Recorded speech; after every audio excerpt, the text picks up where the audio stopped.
Alrighty, so here is my tier list for all of the 5.56 guns in the game, with the honorable mention of the MCX, which is in 300 Blackout. I have all the weapons built and modded, and I've done back-to-back testing, as well as I've used them this wipe and previous wipes. Hopefully this information will be helpful for you guys, and yeah, let's get into it. Starting with the AUG. The AUG is new to the game as of patch 0.13.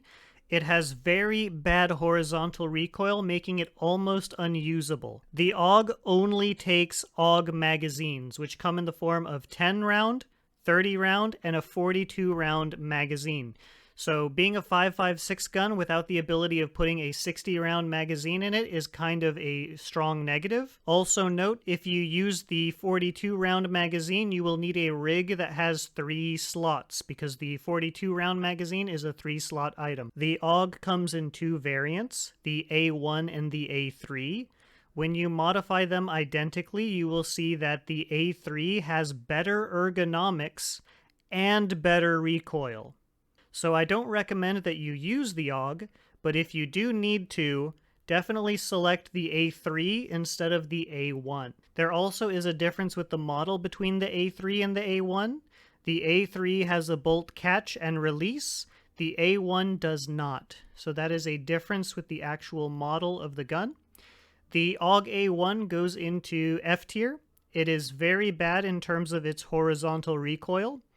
The AUG A3, while it has better ergonomics and it has better recoil than the AUG A1, it is still going into the F tier rank because compared to other guns in this category, it is nearly unusable and not competitive. The G36. This is a weapon that the community largely dislikes. I actually have a small preference towards it. I like it. The defining characteristics of this gun is that it has very sharp recoil at the beginning of the spray, and then it turns very neutral mid and towards the end of the spray. So in other words, when you start shooting, the G36 has a lot of vertical recoil, but once you compensate for it, it's easy to hold it on target. The G36 comes in several variants in this game. However, these variants mainly are determined by optics, barrel length, and handguard. There is only one G36 in the game. The KV2, the C, the E2, and the standard HK G36, these are all the same gun. They have a different name because they have different parts. Ironically, the best version of the G36, the KV2 from Peacekeeper Level 4, is the cheapest version of the G36. If you keep the standard G36 magwell on the gun, then you can only put into it G36 magazines, which do look great, however are limited to being a 30-round magazine. If you replace the magwell, you can then insert M4 magazines, so that gives the weapon the capability of having a 60-round magazine, which is very important and good for a 5.56. The Eagle Eye observer might view that this build that I'm presenting has a different stock on it than in my other video. It's because we got a new suppressor with higher ergonomics. So because of that, I can switch out the rear stock. So when you put the stock on it that has better recoil but worse ergonomics, it is balanced out by the suppressor having higher ergonomics, meaning overall the weapon is still pretty balanced and easy to use. When you switch out the magwell and you add a 60-round magazine, this makes the weapon's ergonomics overall suffer quite a bit. However, the 60-round magazine in a extended spray takes advantage of the G36's very neutral spray after the initial kick of the recoil. If you've never used a G36, it is comparable to the MP7, where the recoil at the start is very harsh, but then it levels off and becomes very neutral. G36, overall, not a bad weapon. I'm putting the G36 in C rank. The higher rate of fire on the G36 compared to the MDR and the SCAR is noticeable. However, the kick of the initial recoil is a negative. One other thing to notice about it is when you remove the magazine, it becomes a 1-slot gun instead of a 2-slot gun. So if you encounter someone using this weapon, you can remove the magazine and make it fold down into a 1-slot to fit it nicer into your bag. Or when you're doing storage in your stash, you can remove the magazine and you don't have to remove the grip. The SCAR MK16. This is an overall really balanced and good weapon. It does not have any kind of sharp or harsh recoil. The recoil is relatively consistent from the beginning of the spray all the way to the end of the spray. It has a very easy to control fire rate. This is one of the most noob-friendly weapons in the category, I think even more so than the MDR. Furthermore, it is a very effective weapon even with light modifications, so you do not need to spend a ridiculous amount of money modifying your SCAR to make it effective. You can basically throw on a grip, suppressor, optic, flashlight, and you're pretty much good to go. So in that sense, the SCAR is very comparable to the MDR of just light modification and into the raid we go. However, the SCAR surpasses the MDR in the fact that it has 3 different barrel options. You have a 10-inch barrel, 14-inch barrel, and 18-inch barrel. In my opinion and my testing, I think the 14-inch barrel is the best overall. Yes, the 18-inch barrel does give you better recoil control, but in general, I like the handling and the feeling of the 14-inch barrel a lot more. Also, there's 2 main ways to modify the handguard situation. One way is purchasing this cheap little part here and attaching it to the gun, and there you go, you're done. Otherwise, you will need to remove the side rails, bottom rail, and then you can install this thing. This thing in general gives you lower recoil, but also lower ergonomics. I personally don't think it's really worth it, and I don't necessarily like the way that it looks. However, if you do like the way it looks, this is another way that you can build your SCAR to be the best SCAR that it can be. The SCAR is very good, but with a 650 fire rate, it is not top tier. It is still a very, very good gun, so it is going into A rank. And please note that the SCAR MK16 and the SCAR MK16 FDE, so meaning the SCAR with the black finish and the SCAR with the tan finish, they are identical weapons. They are identical in terms of stats. They're identical in terms of modding. They are the same weapon. So the MK16 in black and the MK16 in tan, they are both the same. So both of them are going into A rank on my list. And there used to be a bug with the tan FDE MK16 where it was visible from 100 million miles away because it would glow very bright and it was very, very visible no matter where you were on the map. You could be hiding in a bush and someone would know you're there because your gun is absolutely glowing. This bug has been fixed. So now if you find a tan SCAR, feel free to use it without the fear that your gun is as bright as a flashlight and everyone knows where you are. Lastly, with the SCAR, the gun has a very annoying view model, so if you use an EOTech, it's no problem, but as soon as you mount a scope like an LPVO, it's very claustrophobic and it takes up a lot of your screen. So it's best to stick to an EOTech with this guy. However, if you need longer range capabilities like a zoom, I would recommend using a Bravo with a red dot because that kind of helps with the feeling of like the view model being very claustrophobic. The MDR. After the recoil patch, the MDR does not feel as nice as it used to, or at least it's not as nice in comparison to the other weapons. That being said, the MDR is still an excellent weapon in terms of a very controllable recoil pattern. In my opinion, I think the MDR's recoil is harsher than the SCAR L, so the MK16. So in a direct comparison of the MDR versus the SCAR, I think the SCAR has better recoil control. While I think the recoil patch has not been kind to the MDR, there is no denying that the MDR's strength now is still what it's always been in the fact that you don't need to put the most expensive suppressor on it, you don't need to put the most expensive grip on it. Basically, throw on a suppressor, throw on a grip, a sight, and you're good to go. The MDR is in general average, and I believe that it fits very appropriately in the C rank for this category because it has a very neutral spray, it is very approachable, it requires light mods, but it is not particularly good when fully modded, especially after the recoil change. I don't know what happened with the recoil change, but the MDR and the SCAR seem to be less positively affected by the recoil change. And with the SCAR, it still feels great. However, with the MDR, something about it just feels not as good as it used to be. So MDR goes into C rank. The HK 416.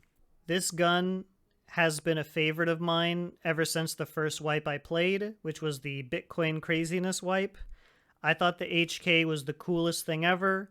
It's basically a piston M4. I thought that was sick. So I am a little bit biased towards the HK 416. I just think it's one of the coolest guns ever, but we will talk about it fairly. This gun, for the past 2 wipes, has been nearly unusable.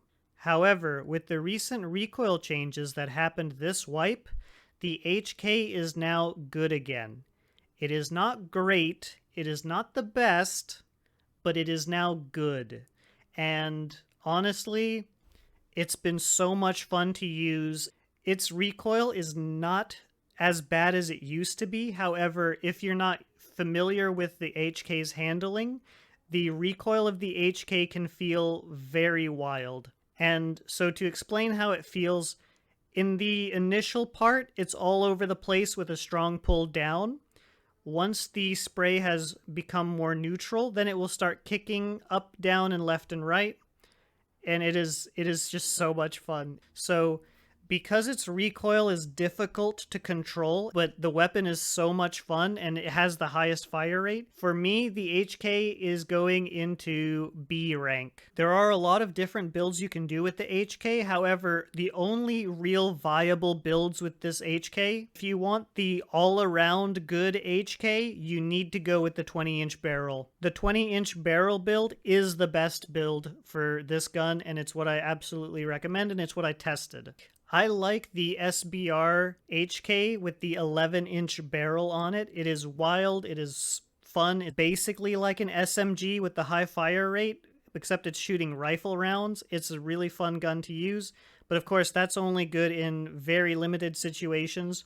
So HK goes into B rank. The reasons why is it has the highest fire rate in the category. It's really fun to use, but the recoil is not very noob or beginner friendly. The recoil is a bit wild and it's a bit excessive, but the gun is finally now in a place where it's good instead of being on the borderline of unusable. So I'm very, very happy for that. So return of the HK all the way up to B rank. That's a lot better than how it did in previous wipes. And it's a great fun weapon, so try it out. The M4A1. All right. Well, we're going to talk about freedom. We're going to talk about liberty. We're going to talk about, oh, say, can you see by the dawn? VOD watchers, skip ahead. The M4 is great. It is the best example in this game of an S-tier weapon that is not overpowered. The M4 is absolutely S-tier. It has an extremely good fire rate. It has a very nice recoil pattern. The amount of modifications you can do on the M4 are amazing, even if they start getting into the realm of being very expensive. But that's also very good from a balancing perspective of, hey, you can make the weapon really good, but it's going to be expensive to do so. That makes sense. Cost aside, it is a fantastic weapon to use. It feels great. It's just really, really good. And another really awesome thing about it is there are many, many different viable and good builds that you can do. If you want your M4 to be super budget, you can have a really good budget build. If you want your M4 to be really tan, you can have a tan build. There's so many cool builds you can do with the M4. It's like, I feel like a lot of the times when you encounter other players and you PvP and then you see that they have an M4, their M4 could look different than any other M4 you've ever seen in the game before. Of course, there is a meta build. That's what I'm representing here in the video. I have a meta 20-inch barrel M4. So here we have a best-in-slot 20-inch barrel M4. Here we also have a best-in-slot 370mm barrel M4. Also, there is an SBR configuration which you can do with the M4, which uses a 260mm barrel. And you can also use the SAI 10-inch handguard. That is also a really good build. So the M4 is great. You can run it as an SBR, you can run it as a 20-inch longboy. It's just a really good gun. And the way the handling scales with the price, it is actually balanced. The M4 is genuinely not imbalanced. It is an S tier weapon, and it makes sense. It has a good place in the game, and it's just a good gun. The M4, it goes straight into S rank. It's one of the best guns in the game without being overpowered. It has a great recoil pattern. It has a great fire rate. It's effective at pretty much any range. It's a really, really good weapon in the game. Talking about liberty. Talking about freedom. Talking about... What are we talking about?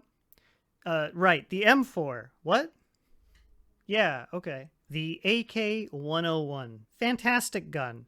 A lot of people discovered this wipe that this is a really good gun. I was aware of this weapon being pretty good for quite a few wipes now.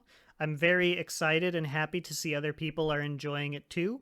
The issue with this gun in the past was, why would you spend all this money on AK parts to not have a 7.62 BP AK? It just did not make sense in the past. Why would you spend the same amount of money to get the parts to build a highly less effective weapon that shoots a much more inferior bullet?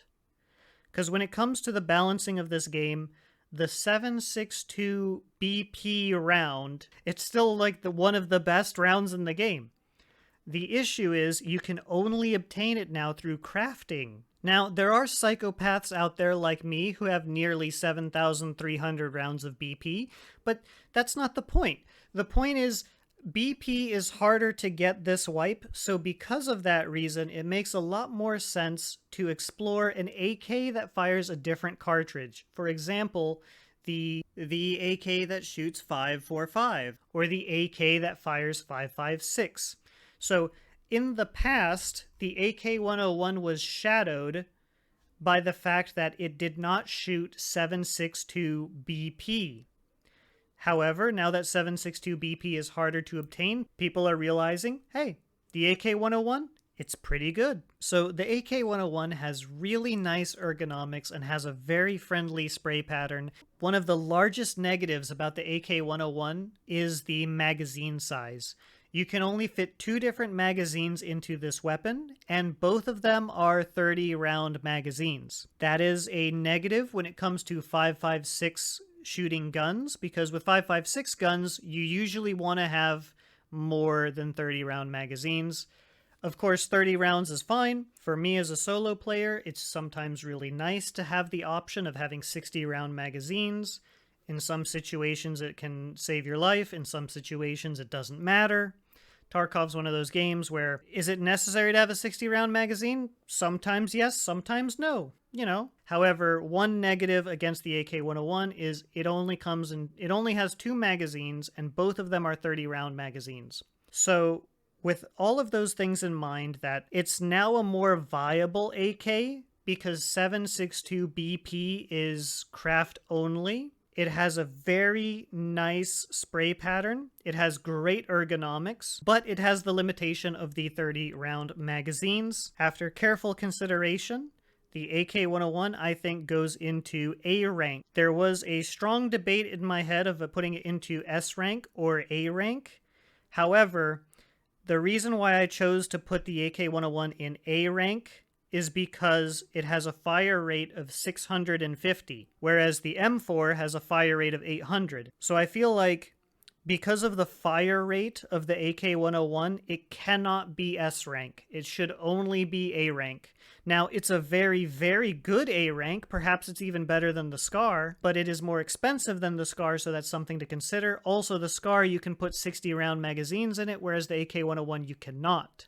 and they're both relatively very friendly weapons to use. So yeah, AK-101, A rank. It's a good gun. AK-102. This is the AK-101, however, with a shorter barrel on it, which does give us a couple problems.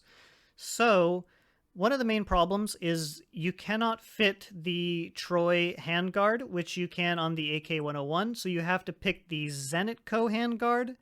I mean, it's still good. It's still a good part. It still functions well. It gives you the ability to add the Zenitco dust cover, so that is nice.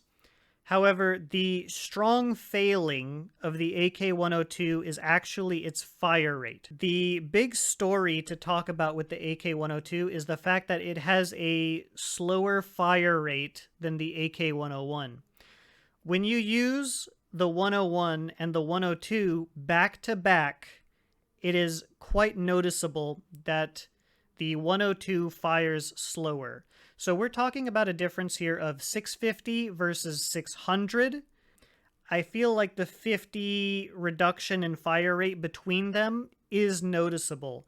So, for example, if you've ever shot a lot of ammo with these guns and you feel like it starts heating up, and when the weapon heats up, it has that weird period where it shoots faster because it's overheated. That's kind of what it feels like switching from the 102 to the 101. I feel like, whoa, the 101 is shooting like way faster. The big highlight of having a slower fire rate, the AK-102's recoil is quite a bit easier to control. It's probably the easiest recoil in this category. However, too many situations, I feel like the fire rate combined with the fact that you're shooting 5.56, which is a relatively weak ammo in the game. The low fire rate and the ammo combo in a lot of situations will probably not work out to your favor. However, if you're looking for the most noob-friendly spray pattern or the most noob-friendly control, kind of like the UMP, for example, this is like the UMP, but for the 5.56 category. Its recoil is very neutral, friendly, and easy to control. So the AK-102, I am putting it in B rank with the HK. So kind of a funny story there. The HK has a very high fire rate, but it has harder to control recoil. The AK-102 is the slowest firing rate, other than the semi-autos. However, it has the friendliest recoil. But because of the fire rate, I can't put it any higher. The TX-15 and the ADAR.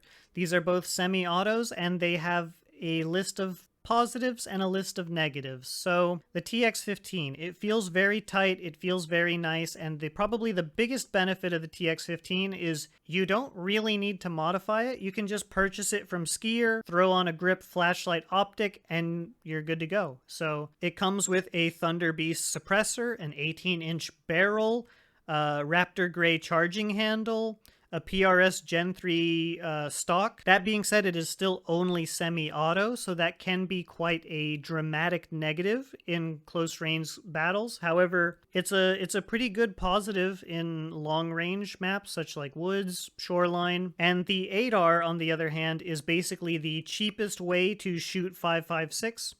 I typically use the ADAR as a sort of sniper rifle, like a semi-auto sniper. I have a fondness for the ADAR because it is a very cheap and cheerful kind of weapon. You can have great effect with it with long ranges, but it is obviously not as tight or as good feeling as the TX-15. When you modify the TX-15 and the ADAR with identical parts, you will notice that with the TX-15, it feels a lot crisper between shots, and it feels a lot more confidence-inspiring between shots. Whereas with the ADAR, you feel like your first shot will hit where it's supposed to go, but with your second shot, you feel like it's a little bit off. And then the third shot is like back on target, and then the fourth shot is a little bit off. So with the ADAR, it definitely feels more loose. It does not feel as tight in terms of how it fires. That being said, most people are not going to build a meta parts ADAR. You're going to keep it with the nice little wooden stuff on it. And yeah, it's a very good, cheap, long-range weapon. Do the semi-autos compare with the full autos? Not really, but it's also a 5.56 gun, so I'm adding it in anyway. So the TX-15, I am putting it into D rank because it comes with a lot of good parts the second you buy it, and if you do want to modify it with meta parts, it feels very nice to use. However, the lack of a full auto option means any kind of close range situation you are at a dramatic disadvantage, and for the price of the gun, it's a legitimate thing to say that that is a disadvantage that you shouldn't have for the price of the weapon. So is the TX-15 maybe a bit overpriced? Yes. However, it's still a good gun and I still enjoy it. The ADAR, the cheap and cheerful 5.56 that you can just slap a Burris TAC-30 on it and just go pop some heads on shoreline. The ADAR serves a really good purpose as being a cheap 5.56. It is good at that purpose, but it will never be a great gun in the category. It's not like you're going to see people choosing to run a Meta Parts ADAR over a Meta Parts M4. This is not something that will commonly occur. This is not something that you'll see happening unless, you know, it's like someone's memeing or something. That being said, I like the ADAR. I like it a lot, in fact. It's a very good early wipe sniper rifle. I've used it to great effect on shoreline. I think the best thing about the ADAR is modify it by just putting on a suppressor. The one I have here is pretty good as far as like a cheap suppressor to just put on there. The suppressor comes in a gray and a tan version. And then you can throw, like I said, put a TAC-30 on it. You got yourself a great little sniper rifle. And as long as you hit headshots, it'll be good.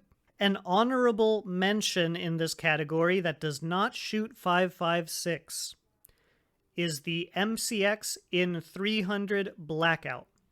So the MCX shoots 300 Blackout, which is not 5.56.